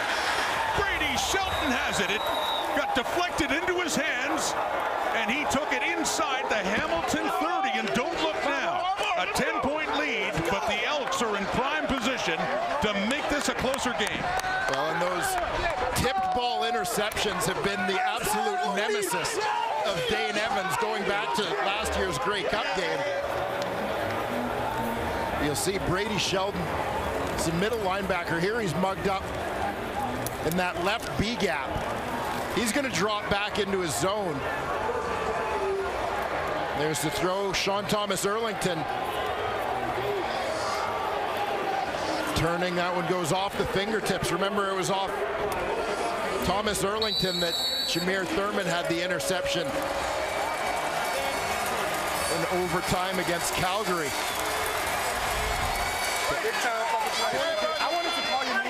So frustration for Dane Evans, who had a couple off receivers' hands that were picked off last week in Winnipeg. Edmonton ball, Trey Ford, he completes it. That is down to the 25. Little scrum and Susan. It's the veteran Manny Arsenault with his 2nd catch this half. Yeah, Manny Arsenault, 34 years old, turns 35 in September. Rebooting his CFL career in fine fashion. Last played here in 2019, obviously no season in 2020. Played a little bit of arena ball. The Frisco Fighter, Texas. And still has a love for the CFL. Wanted to come back. Chris Jones giving him that chance with no regrets so far, to be sure. That one a little behind Arsenault. He reached back and he couldn't hang on to it. Stavros Katsantonis coming in quickly. So it's 3rd down. That turnover, though, giving the chance for the Elks for 3 more points and to make it a 1-score game as the field goal unit comes on. Yeah, Katsantonis, the 2nd-year safety out of UBC. Disrupts this one. It wouldn't have been an issue had Trey Ford led Manny Arsenault a little bit towards the sideline there. But because he has to turn back to that when it gives the DB an opportunity to recover. This time it'll be put down just outside the 32. So back-to-back kicks for Sergio Castillo. And all of a sudden, what was once a 13-point lead is down to 7. The Ticats in front by just a touchdown. Early round coverage at Wimbledon will wrap up tomorrow as players battle for the final spots of the round of 16. Action getting underway at 6 a.m. Eastern, 3 a.m. Pacific, only, of course, right here on TSN. You'll be up watching that, eh? Before I go to bed. Be a late night. Yeah. Late night, early morning. We know how you like to run the streets, Rod Smith. Canada Day weekend. Got to catch up to my barbecue. Can't go to break to bed after that. And 0's on the clock until quarter time. That should be it. It is indeed. So Hamilton has seen this before. They have the lead. They certainly can't be comfortable. Down to a touchdown. The Elks take advantage of some turnovers. Couple of field goals. Now 22-15. And Edmonton has the wind in the final quarters. And for his cooking. And for that. Special delivery. That's special. Service. Yeah. That's service. Yeah. That's what they're saying. You're the guy that grills too? Absolutely he does. Used to have a show, Road Grill. Remember that? Matty knows his way around a barbecue, and aside from the fact that I guess that's yours, you've staked your claim. Yeah. I'll figure something out later. Not that I need it, mind you, but that's another story. You do what you got to do, Rod. Absolutely. Up to the 40 now. And the Ticats must be feeling some kind of pressure here, looking to open things up again a bit more. Oh, nearly intercepted. It is again. It deflects again. And this time into the hands of Matthew Thomas. So what is happening for Hamilton's offense? The Elks are getting some gifts. They're taking advantage, and they're within a touchdown of tying this game. Well, and no matter how they're happening, turnovers, once again, an issue for the Hamilton Tiger Cats. Well, that one thrown into traffic by Dane Evans, probably trying to force that one a little bit. And the Elks make him pay. And the Feast Lion with the initial deflection. Trey Ford handing off. Ante Milanovic-Litre, the new Elk. And he takes it down at a good gain on the ground and first down. A couple of players are slow to get up.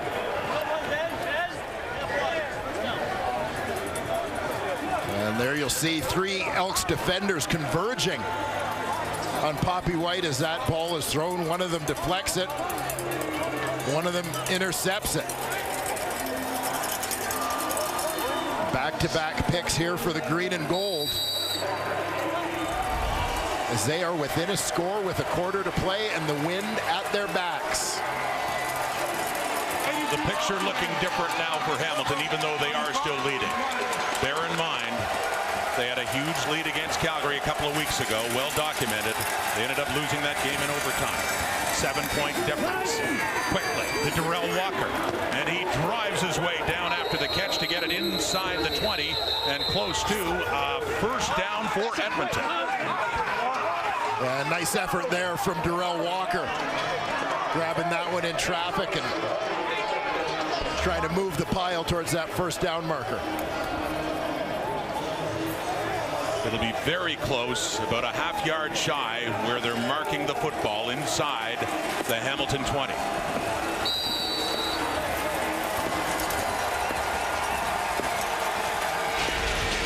What a turn of events late in the third quarter, early in this fourth momentum swing. Loxley in for the short yardage and should have enough to move those sticks and give Edmonton a first down. Yeah, you'll see Loxley just slide to his left here, get in behind that double team and go over the top.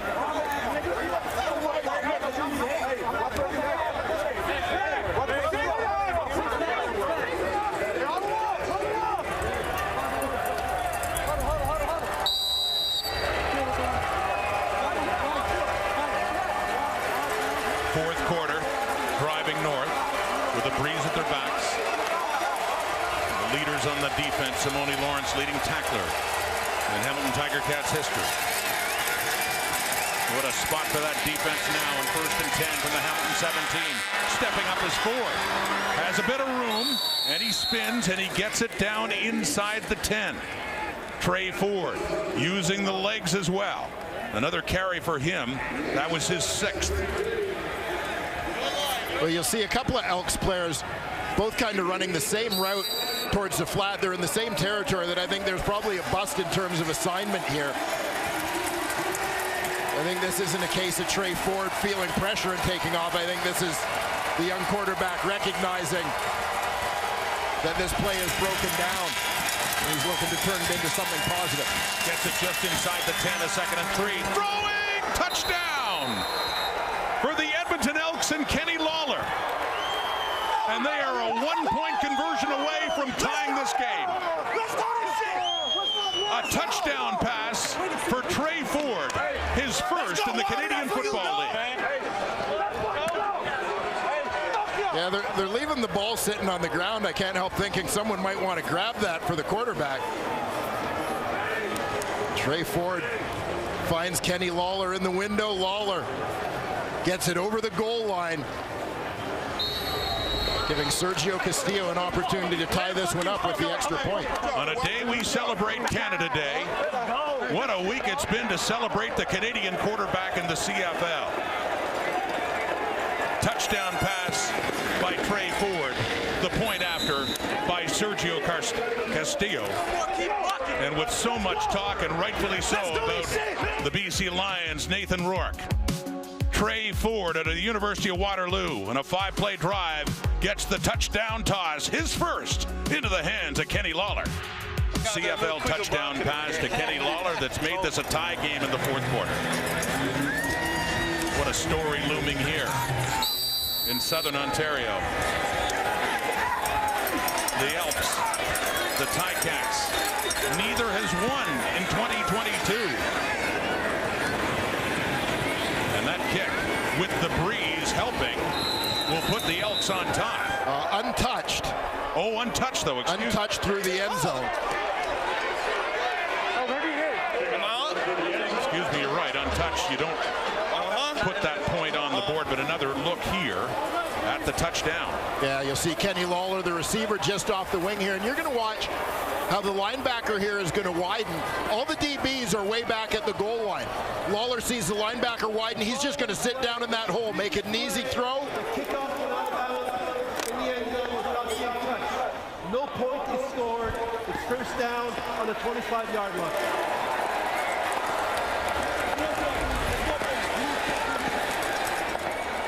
And that acquisition from the Elks in the offseason, a star with Winnipeg, leading receiver in the CFL, won a Grey Cup, won a couple with the Bombers. Kenny Lawler gets another touchdown. He had a beautiful one against Saskatchewan a couple of weeks ago. So that one from Trey Ford tying the score, and you heard the explanation from Ben Major, of course, with the kickoff being untouched is not a single point. As Dane Evans picked off the last time after it deflected out of the hands of Sean Thomas Erlington. And the Ticats are in a familiar spot compared to their last game here, their season home opener 2 weeks ago in the Hall of Fame game against Calgary, where the Stamps came back to tie it in force OT. A lot more time on the clock here, though. Over 10 minutes. Pressure's on. Evans gets away and nearly had a completion there to Ternowski. And another product of Waterloo doesn't hang on there, so the punting unit will come on for the Ticats. Yeah, there's a tremendous effort by Dane Evans to stay alive and be able to get the pass away here, but Ternowski unable to come up with it as he goes to the turf.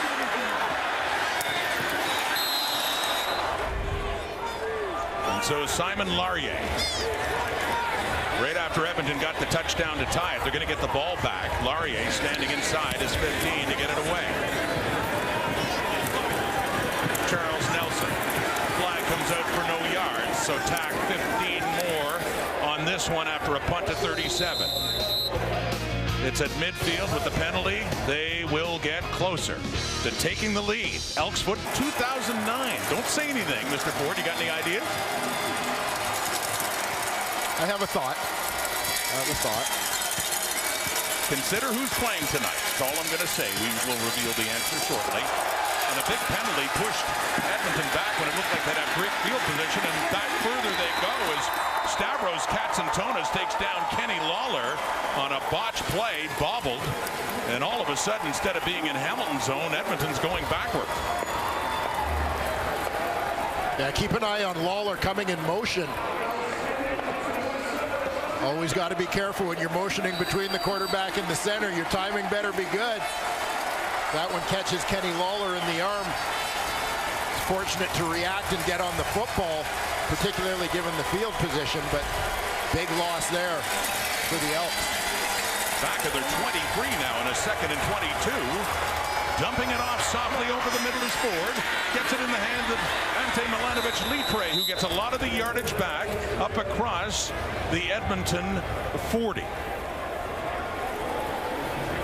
So still 3rd down, and they'll have to punt, but from a better spot after a penalty initially for an illegal block and then lost yardage on that botch play, pushed them back to their 23. Well, the field position big. So a huge play nonetheless, despite the fact that they're going to kick this one away. But you wonder, with Trey Ford playing his first game, you wonder if a different quarterback and the timing of the cadence might have affected Kenny Lawler on that motion. Matt Bengal, high snap to kick it away. Coming in for it. Lawrence Woods bobbled it. It hit the turf, but he picks it up, and he is taken down after a punt to 48. Nate Hamlin, the one down on the special teams tackle for Edmonton. Canada Day. And we get a tie game at 22s. The football. Fourth quarter, second halves in general this season so far have been rough. They had a 13-point lead. It's down to nothing. A tie game. Dane Evans taking off.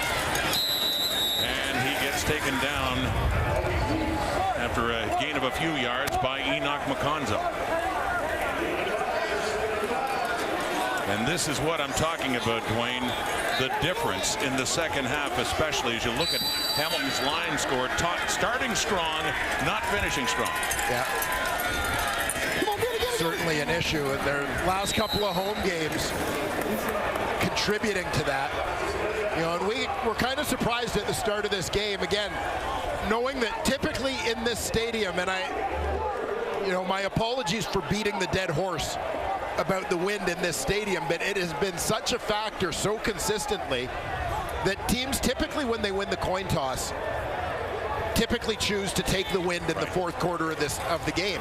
Hamilton won the coin toss today and chose to take the ball out of the gate. You know, I mean, my only speculation on that, see Jesse Gibbon, Coulterwood Manzi had his helmet ripped off in the scrum there by an Edmonton player. On a 3rd and short, and Evans had enough for the first down, but just speculating on the coin toss, I wonder if Hamilton felt that with a rookie quarterback, Trey Ford, if they could get him going against the wind in the first quarter and put him at a real disadvantage, that they might be able to basically dig Edmonton into a hole, right? Make it a real uphill battle for a young quarterback. But remember, Ford responded well, had that great 6.5-minute drive in the first against the wind. Throwing now on first down, and it falls incomplete. That's intended for the starting running back, Wes Hills. Second down.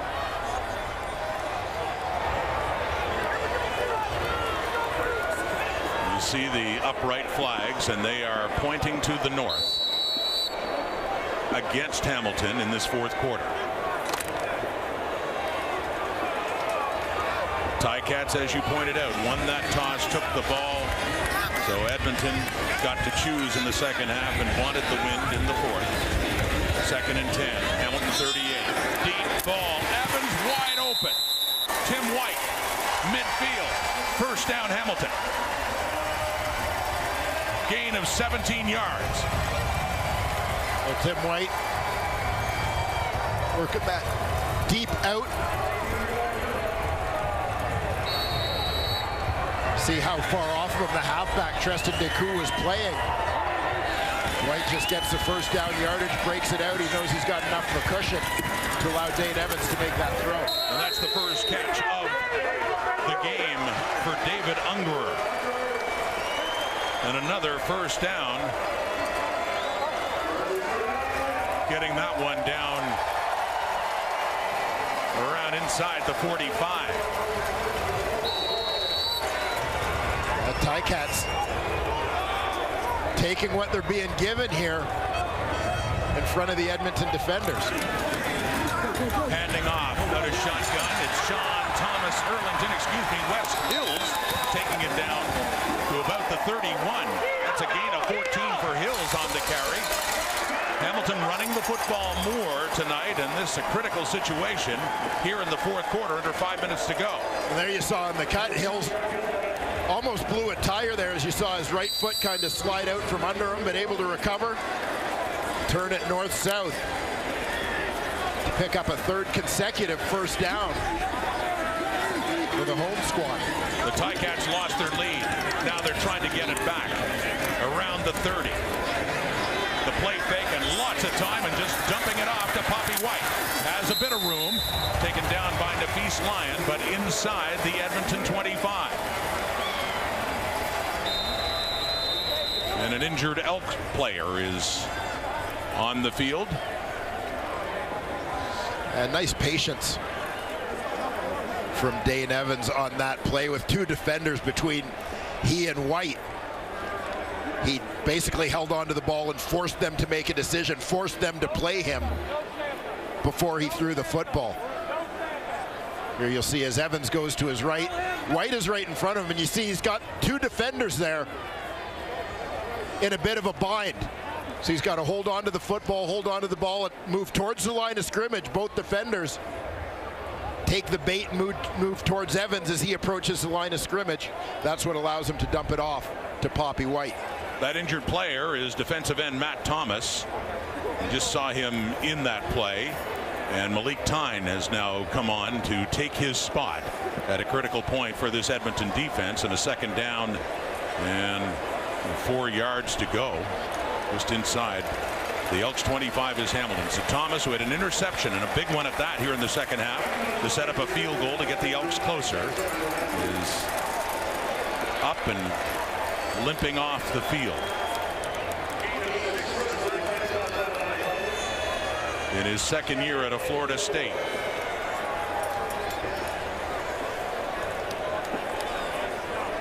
And you'll see the second-year man Malik Tyne into the ball game out of Towson University, Canadian. His younger brother Mikel is actually in his age group one of the best basketball players in Canada, point guard.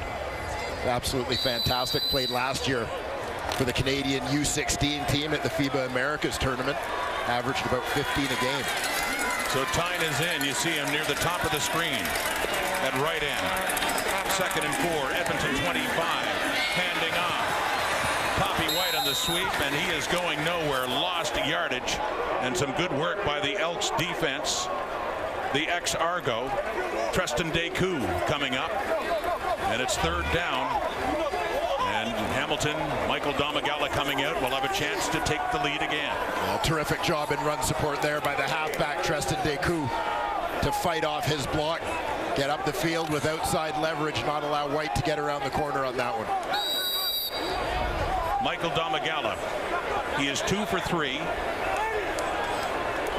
Longest of 33 on the night, which is about the distance here, and it is perfect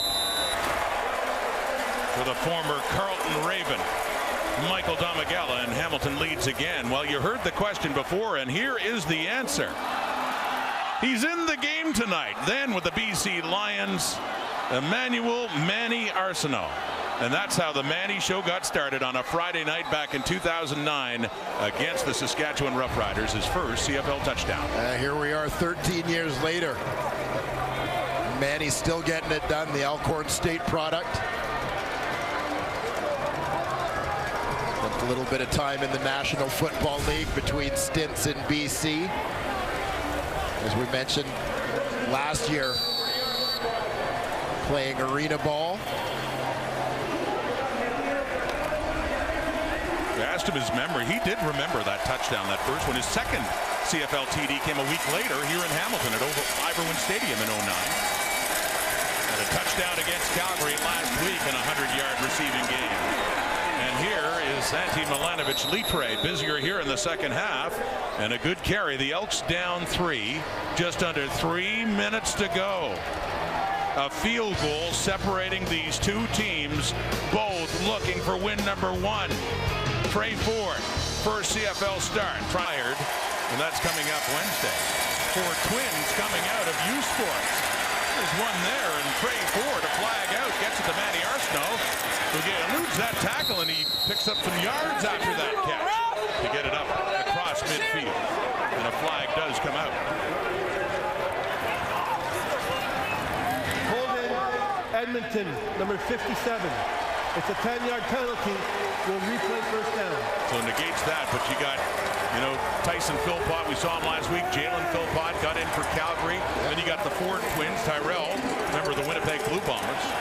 And we get to see all 4 of those twins over the span of these 2 weeks, weeks 3 and 4, with Winnipeg game on Monday. 3rd set of twins drafted, the Apollon twins out of Tuskegee. Wesley to Edmonton got injured in the season opener. His brother Woodley went back to play his final year.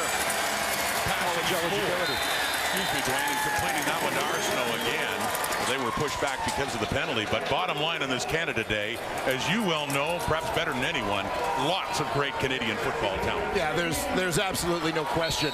Great Canadian football talent. Yeah, there's absolutely no question about that, and great Canadian talent at all positions, right? For so many years, all of the focus has been on Canadian offensive linemen, Canadian receivers on draft day, but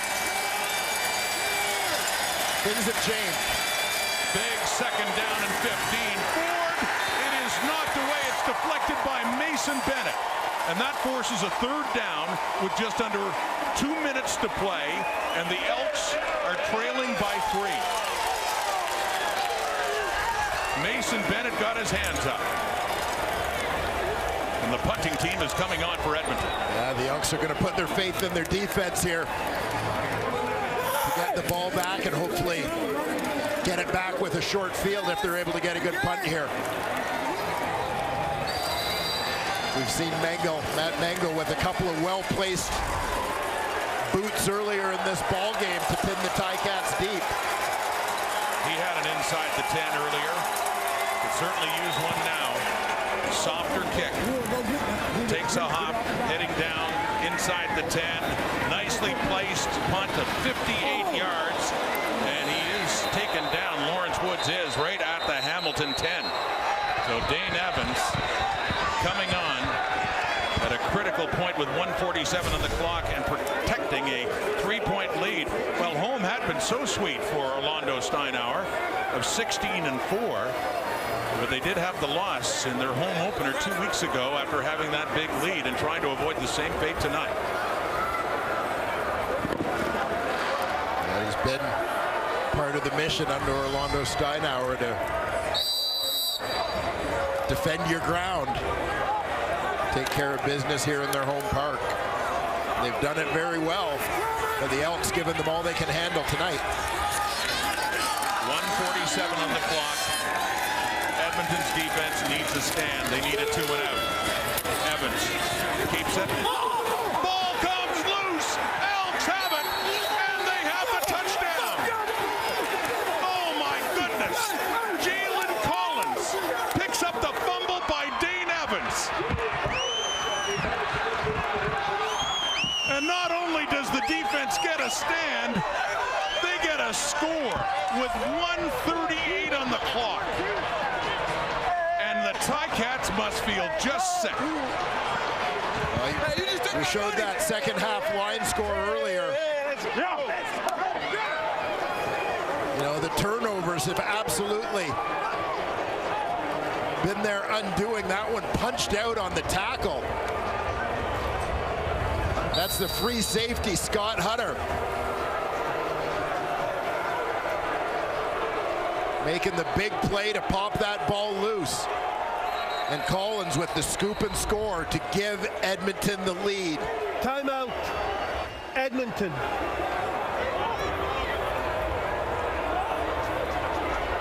Elks forced to use a timeout as they were down a man on their PAT field goal team.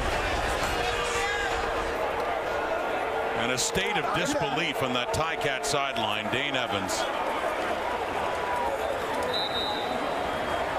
A lot of the turnovers before, the interceptions, were not on him, off receivers' hands and picked off.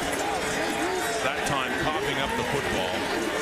And suddenly, Sergio Castillo with a critical point after to make the lead beyond a field goal, and he does. The first lead of the game for the Edmonton Elks. It comes with 1:38 to go on the clock.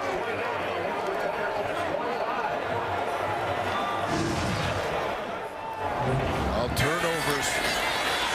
Looming story for the Hamilton Tiger Cats right now. An interception by Brady Shelton, deflected off Sean Thomas Erlington. Oh my That God. one thrown into traffic.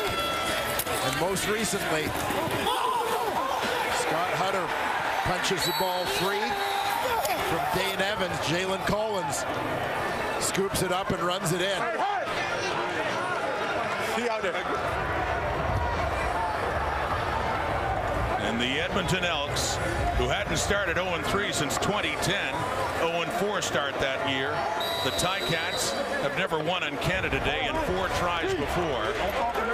And it's suddenly looking awfully tough for the home side here at Tim Hortons Field. Jalen Collins with the Argos last year, brought in a recent trade by Chris Jones, picks up the loose ball, and Edmonton now has a 4-point lead. Lawrence Woods, they need a big return from him now. Had one for a touchdown in the first half. He gets that one up to the 34, but in 1.5 minutes they need a touchdown. The field goal is no good now. This is where Dane Evans needs to channel what I would call his inner Danny McManus. As Danny was a guy who had the ability to let any previous mistakes go completely out of his mind as he goes out for his next possession. The next play is what matters. And the ball is in his hands at the Hamilton 34. Gets it away for Tim White. Braylon Addison also in the area. They're in bunches and falls incomplete. Yeah, 2 receivers on top of each other. Racking each other up with a little friendly fire here. Both coming across at the same depth, going for that football. Preventing each other from making a play. Second down. 1:29 to go. Hamilton suddenly trailing in this game. They had a 13-point lead in this second half. Dumping it off. Good gain after the catch, Addison. And he gets it up across the 45. A first down approaching the Hamilton 50. As you mentioned at the time of the kick, Rod, that extra point by Sergio Castillo is huge, as it means that a field goal for Hamilton won't be good enough. They got to get the distance here. For Hamilton won't be good enough. They got to get the distance here. Working against the breeze on first down, completing the pass to Stephen Dunbar. Had a 21-yard touchdown catch in the first half for Hamilton. And you've got to like the response from Dane Evans here so far as they move into Edmonton territory. 1:08 ticking down now to the final minute. Canada Day, Friday Night Football, Tim Hortons Field. The Elks leading it by 4. Evans stepping up. Can't find a receiver. He takes off. And still in bounds. He is taken down. That's McConzo again. And this is a situation where, with just a 3-man rush, I think Dane Evans had a little more time to kind of maneuver around the pocket to try and see if he could find an open receiver there before being forced into that running situation. Clock running down inside 45. 2nd and 8. Evans. Over the middle, complete inside the 30. Tim White. 37 seconds on the clock. Timeout. Great route there by Tim White, and a strike from Dane Evans, who continues to bear down on this possession. The Ticats need a touchdown. They do have time to get there. 37 seconds. What a moment. What a finish here on Canada Day. Stunned Hamilton crowd, seeing the home side suddenly trailing. Evans with time. Oh, in and out of the hands of a jumping receiver. That was Braylon Addison. He can't hang on. 2nd and 10. Yeah, this would have been a nice one to have aside from the obvious yardage, but the fact that he's would have had a first down and near the sidelines, a chance to get out, but just unable to haul that one in. Nonetheless, incomplete pass provides a valuable stop of the clock. Jawan Taylor with the coverage there on Addison.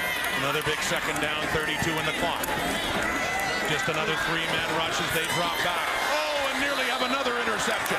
The Feast Lion coming in and just can't hang on to it. That would have been the ball game.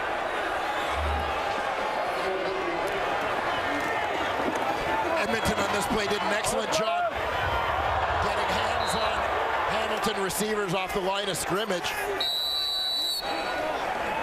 Knew that any throw Evans was going to have on that play, even from the initial read, he was going to be thrown into a tight window, hoping to draw a flag on that one. This could be the ball game here. It is 3rd and 10. Edmonton 29. 26 seconds to go. Evans looking for it all. Into the end zone, too far. Intended for Tyler Tarnowski, and that's it. Smattering of boos here from a stunned crowd at Tim Hortons Field. Orlando Steinauer takes off the headset. And what a development for the Edmonton Elks, who just have to burn off 21 seconds to get their first win of the season. 21 seconds to get their first win of the season. And this is part of navigating that wind. Dane Evans knows he's throwing into it. Probably throws this one a little bit earlier, anticipating more pushback from the wind. Tarnowski gets a step in behind his defender there, but unable to get to the ball. And for Trey Ford from Niagara Falls, from the University of Waterloo, takes a knee, and we're looking at back-to-back nights when Canadian quarterbacks pick up a win. And for Chris Jones, starting to celebrate as well. What a moment for that young man. He certainly wasn't the only story. Edmonton's defense too, but what a story he is. Well, I'll tell you what, such a huge part of turning around the program. But what a story he is. Well, I'll tell you what, such a huge part of turning around the program for Chris Bertoya's University of Waterloo Warriors. Chris Bertoya was the one coach who was going to take a chance on him and let him remain at quarterback, recruited him as a quarterback, wasn't trying to move him. Now can he be the guy, as Chris Jones gives him a chance to play quarterback, can he be the guy to help turn things around in Edmonton? And don't let the numbers fool you. 15 to 26, 159. He did throw an interception. He also threw his first professional touchdown to Kenny Lawler. And then there's the other side. Dane Evans. And what might have been. We've seen this happen again. Second straight home game for Hamilton. And I feel for Dane Evans because, you know, I mean, this is a guy who puts so much into it every week. You know, a great teammate, as accountable a guy as you're going to find, and just such a harsh ending for him. You see, and just such a harsh ending for him. You see Nick Arbuckle, fellow member of that quarterback fraternity, providing his support.